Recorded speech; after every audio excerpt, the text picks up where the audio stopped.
Ada dinamika yang luar biasa selama saya di Mahkamah Konstitusi. Mulai dinamika ada yang sampai terjerat hukum karena pelanggaran yang berhubungan dengan kasus tindak pidana, ada pelanggaran etik, dan kemudian ada pelanggaran terhadap konstitusi. Dan itu semua menjadikan dinamika di Mahkamah Konstitusi sungguh luar biasa. Saya paling merasa tidak bisa melakukan tugas mengawal Mahkamah Konstitusi dengan baik pada waktu rapat-rapat urusan hakim yang memutus perkara 90. Itu yang menjadikan saya merasa saya tidak bisa mampu untuk menahan terjadinya konflik-konflik karena perkara 90. Saya merasa perkara 90 lah inilah yang menjadi titik awal Indonesia tidak baik-baik saja. Begini, MK Indonesia berdasarkan pengalaman saya punya pengalaman membawa Mahkamah Konstitusi di tingkat Asia dan tingkat dunia. Saya merasa begini, apa yang harus dijaga oleh Mahkamah Konstitusi Republik Indonesia itu berbeda dengan Mahkamah Konstitusi di negara-negara lain. Di negara-negara lain, Mahkamah Konstitusinya menjaga konstitusi yang tidak mengatur di seluruh aspek kehidupan berbangsa dan bernegara. Misalnya, negara-negara barat, Mahkamah Konstitusinya itu hanya menjaga konstitusinya yang hanya mengatur masalah politik, mengatur masalah kelembagaan negara, dan mengatur masalah HAM. Sedangkan konstitusi di negara-negara sosialis itu hanya mengatur itu tadi ditambah masalah perekonomian. Sehingga Mahkamah Konstitusi negara itu ya yang dijaga konstitusinya hanya sebatas itu. Sedangkan di Indonesia, Undang-Undang Dasar Negara Republik Indonesia tahun 1945 itu mengatur seluruh aspek kehidupan bermasyarakat dan bernegara. Oleh karena itu yang diatur itu mulai dari masalah politik, masalah ekonomi, masalah sosial, budaya, agama, bahkan masalah perkawinan pun diatur dalam konstitusi. Oleh karena itu yang harus ditegakkan ini lebih luas daripada apa yang harus menjadi tugas tanggung jawab Mahkamah Konstitusi di negara-negara barat maupun di negara-negara sosialis. Oleh karena itu saya pada waktu menjadi ketua Mahkamah Konstitusi membangun supporting system yang handal supaya para staf itu menguasai berbagai lapangan bidang keilmuan, hukum, supaya mampu menjadi supporting system yang bisa. Ya, oke teman-teman, kembali lagi bersama saya di channel ini. Mari kita saksikan bagaimana tanggapan para netizen tentang cuplikan video tersebut, atau tentang bagaimana keberlanjutan tentang persidangan kasus ijazah Gibran ini.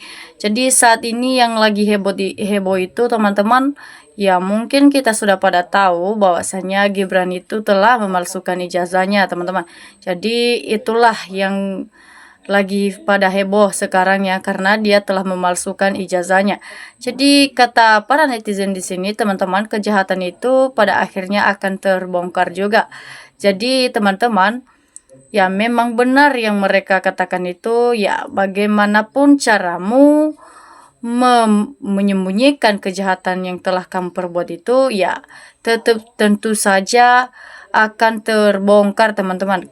Jadi dalam hal itu mari kita tidak berbohong lagi, karena pasti kebohongan bagaimanapun kita caranya menyembunyikan pasti akan terbongkar, yang seperti yang dilakukan Pak Gibran ini.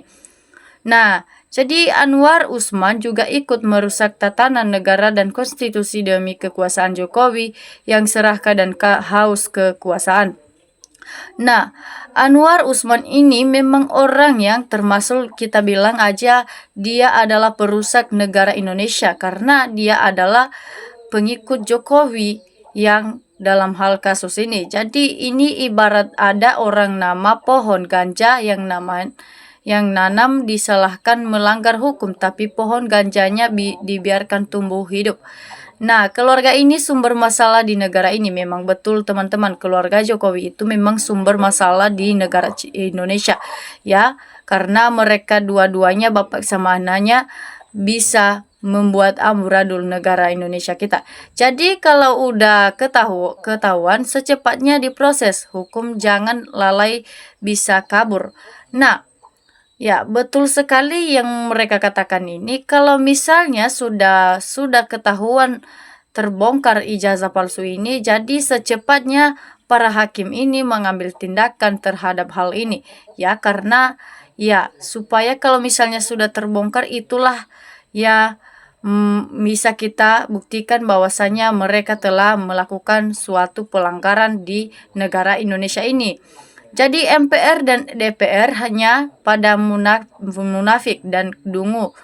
Udah tahu wapresnya banyak kasus, diam aja karena mereka yang mendukungnya. Apakah negara ini dapat azab karena pemimpin dan pejabatnya rakus, serakah, korup, pengkhianat, pembohong, semua para penjabat ini, teman-teman. Nah, jadi kita sebagai para penjabat Indonesia ya jangan memihak pada kebohongan. Itulah rakyat yang tidak mau rakyat kepada kalian ini para penjabat, karena kalian itu kebanyakan berpihak dengan kebohongan Jokowi ataupun kebohongan Pak Gibran ini. Jadi ya sebaiknya kita harus berpihak pada kebenaran saja ya, karena mungkin kalau misalnya kita berpihak pada kebenaran ya mungkin Allah selalu menyertai kita, teman-teman. Jadi apa yang bisa dibanggakan dari Gibran ya, kita melihatnya saja bikin panih saja ya, karena Gibran ini memang betul-betul tidak bisa menyesuaikan di warga negara Indonesia, makanya mereka tidak akan bangga dengan hal itu, teman-teman ya. Jadi segera dimakzulkan dan tangkap Gibran ini yang telah membuat amburadul negara Indonesia ini, teman-teman. Nah, jadi Usman perlu dinepalkan saja biar rakyat tidak kecewa lagi dalam hal ini. Jadi ya yang mereka katakan itu Pak Usman itu harus dinepalkan saja ya, karena bikin ribet saja negara kita hanya karena gara-gara dia. Nah, MPR dan DPR-nya tidak berpihak kepada rakyat Indonesia ya, mementingkan diri sendiri dan partainya saja. Jangan dolim sekali kepada rakyat, tinggal tunggu kehancurannya.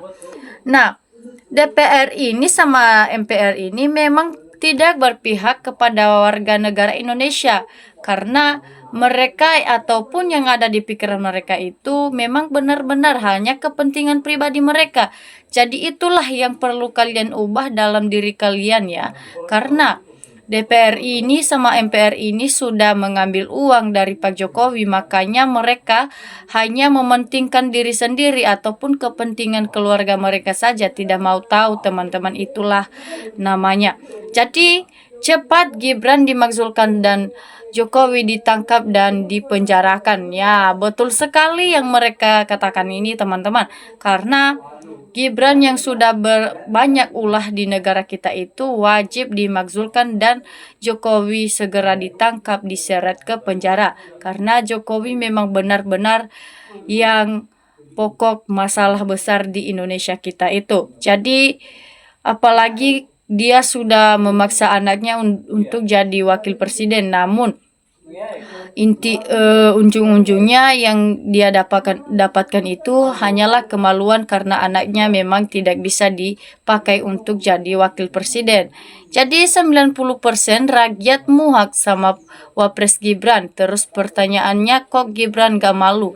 Kasihan sekali ya. Jawabannya memang lain dengan jawaban ataupun pertanyaan-pertanyaan tersebut. Jadi itulah yang memalukan sekali warga negara Indonesia dengan Pak Gibran ini, teman-teman. Ya, jadi ya mas kelompok itu tidak akan memperdulikan hukum ya. Allah saja mereka lawan bohongi ya. Jadi apalagi kita para penegak hukum, mereka sendiri mereka yang melawan itu, teman-teman, tidak takut ya. Jadi tegakkan supremasi hukum harus dijunjung tinggi, jangan sampai terlambat. Siapapun penjabat dan apa pejabatnya yang menabrak konstitusi segera dimakzulkan. Ketegasan hukum adalah pembelajaran bagi warga negara Indonesia. Ya, betul sekali, teman-teman. Ya, siapapun dia itu, bagaimanapun jabatannya, sebesar apapun jabatannya, kalau misalnya sudah melanggar hak konstitusi, maka harus dipenjarakan teman-teman, karena bikin ribet saja negara Indonesia kita. Jadi hakim yang melanggar hukum seharusnya diberhentikan dari jabatan hakim dan dipecat sebagai PNS. Nah, hakim kalau melanggar hukum itu, teman-teman, kata mereka itu, kalau sudah melanggar hukum ataupun tidak sesuai dengan jabatannya, maka seharusnya diberhentikan ataupun dipecat saja, ya, karena warga negara Indonesia sudah mempercayai para hakim ini, namun tidak sesuai dengan yang mereka harapkan itu, teman-teman. Nah, semoga para hakim ini bisa sadar dan bisa mengerti dengan perasaan rakyat selama ini, teman-teman, karena sudah dihianati, makanya mereka tidak mau tahu harus dipenjarakan Jokowi dan Gibran itu dimakzulkan karena kelakuan mereka tersebut, teman-teman.